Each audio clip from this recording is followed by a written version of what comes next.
বন্দে পুরুষোত্তমম আমার চ্যানেলে আপনাদের স্বাগত, অভিনন্দন, প্রণাম, শ্রদ্ধা ও আনন্দিত জয়গুরু জানাই। শুরু করছি আজকের ইষ্ট প্রসঙ্গ।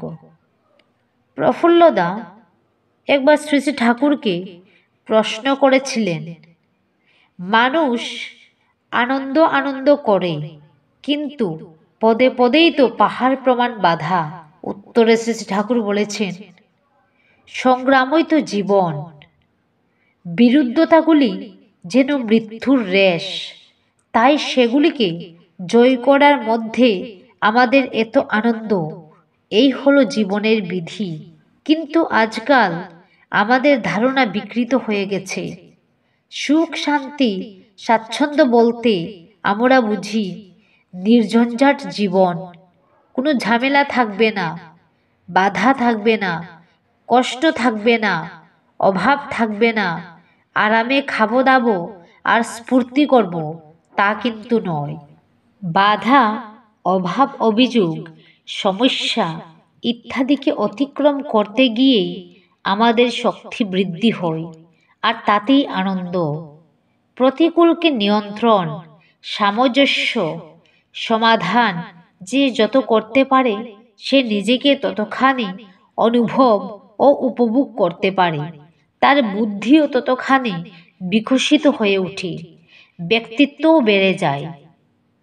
বিবর্ধন বা বিবর্ধন অমনি করেই সম্ভব। বহুদিন ধরে পরাধীনতার ফলে আমরা কেমন আথুরে, অলস, অপগণ্ড মতো হয়ে গেছি।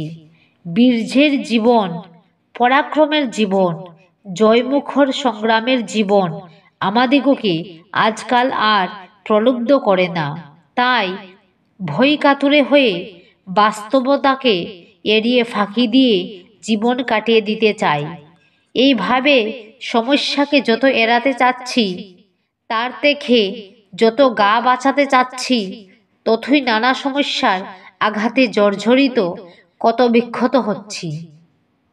ধর্ম করতে আসি, সেখানেও আমাদের ওই ফাঁকি বুদ্ধি, আমি কিছু করব না, ভগবান তুমি কৃপা করে সব পাইয়ে দাও। ওরে পাগল, বিধির দরবারে ওসব চালাকি কি খাটে? না করে কি হয়? না তাতে কিছু পাওয়া যায়। ফলকথা, ধর্মের মূর্তি আমরা দেখিনি।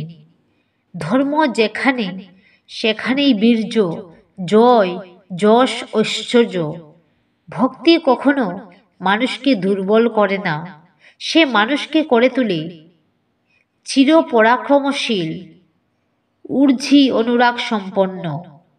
ভক্ত কখনো ইষ্টের বোঝা হয় না, ভার হয় না, গলগ্রহ হয় না। সে হয় তার বল, ভরসা, সম্পদ, আশা উদ্দীপনার মানিক। হনুমানকে দেখো না, রামচন্দ্র মুষড়ে জানত সে দমে না। তার যে মা জানকীকে উদ্ধার না করলেই নয়, সব দায়িত্ব মাথায় নিয়ে যেমন করে যা করলে মা জানকীর উদ্ধার হয়, সে তাই করল। এতে সে পাপ পুণ্য, ইহকাল পরকাল, স্বর্গ মুখ্য, ভগবান লাভ কিছুরই ধার ধারেনি। রামচন্দ্রকে সুখী করা, তার মুখে হাসি ফোটানো, তার ইচ্ছা পূরণ করা, এছাড়া অন্য কোনো চাহিদার বালাই ছিল না তার।